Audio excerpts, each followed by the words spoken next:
Je suis donc un jour allé visiter Marie Yourcenar chez elle aux États-Unis, dans l'île des Monts Déserts, dans l'État du Maine, sa petite maison. Et je n'étais pas le premier d'ailleurs à faire ce pèlerinage, d'autres journalistes m'avaient précédé. Mais c'était pour moi quand même une première très émouvante de rencontrer Marie Yourcenar là où elle vivait, modestement d'ailleurs, c'est une maison tout à fait simple qu'on voit d'ailleurs au début de notre entretien. Mon regret, c'est quand même d'avoir fait cette interview pour une œuvre mineure. Ça s'appelle La couronne et la lyre. C'est un recueil de poèmes de traduction. C'est quand même pas une œuvre majeure dans la carrière littéraire de Marie Yourcenar. Mais enfin, bon, c'était une occasion d'aller la voir et je l'ai saisie. Et ça s'est très bien passé. Les gens ont assisté à un entretien dans le cours duquel Marie Yourcenar parle évidemment d'elle-même, de sa vie, de sa jeunesse, et puis de son œuvre. Et je crois que quand on est en face de Marie Yourcenar, il faut parler du mot œuvre. Hein. Elle avait quand même avec raison d'ailleurs, une très haute idée d'elle-même. Et puis, c'était avant l'Académie française. Je ne savais pas à ce moment-là qu'elle entrerait à l'Académie française, qu'un jour, plus tard, je ferai une émission tête-à-tête avec Jean d'Ormesson, qui est celui qui l'a fait entrer à l'Académie française. Ou, après son élection, d'ailleurs, je crois qu'elle n'a plus jamais mis les pieds.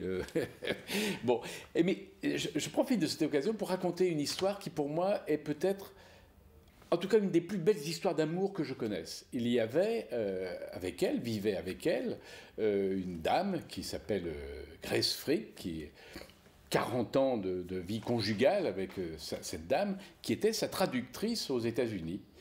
Et elle était très malade. Quand je suis allé voir Marie Yourcenar, très, très, très malade.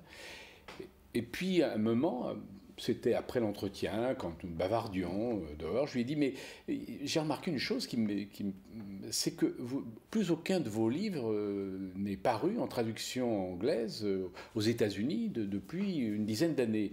Comment ça se fait? Elle me dit, bien, la raison est toute simple, c'est que vous avez vu,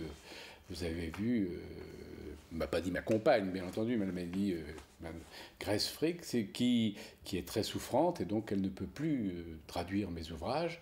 Et je ne veux pas lui faire de la peine, je ne veux pas que de son vivant, elle voie une œuvre signée de moi dans une traduction qui ne serait pas la sienne.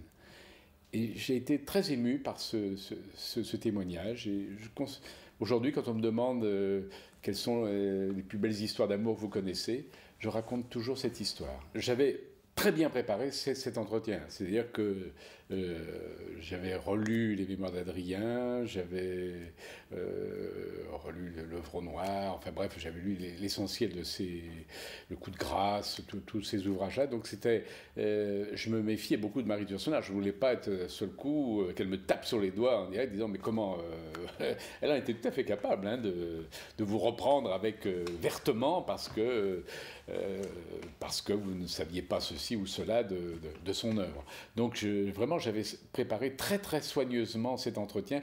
C'est probablement peut-être l'un des entretiens que j'ai le mieux préparé parce que je considérais qu'il y avait du risque. Aller là-bas, aux États-Unis, aller voir Marie Yourcenar et puis tout d'un coup ne pas être à la hauteur de la situation, ça c'était vraiment risqué.